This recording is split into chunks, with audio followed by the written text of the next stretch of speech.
আসলে কি জানো তো বন্ধু, সবাই না অভিমানের ভাষাটা বুঝতে পারে না। আমাদের জীবনে আসলেই আমাদের বুঝতে পারার মানুষের বড্ড বেশি অভাব।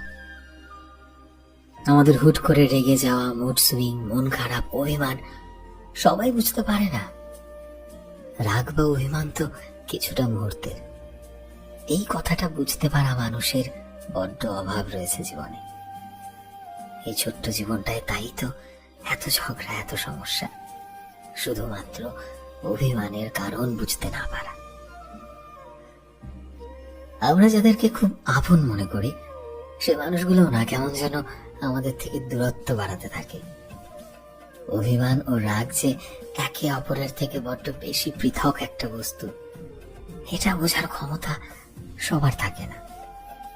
তাই তো দেখো না যে অনেক সময় আমরা যে মানুষগুলোকে আমাদের আপন ভেবে অভিমান করি, ক্ষণিকের জন্য রাগ দেখাই, আর তারা সেটাকে আমাদের জেদ, অহংকার, বদমেজাজি এই সমস্ত ভাবে আর আমাদের থেকে কেমন দূরত্ব বাড়িয়ে ফেলে।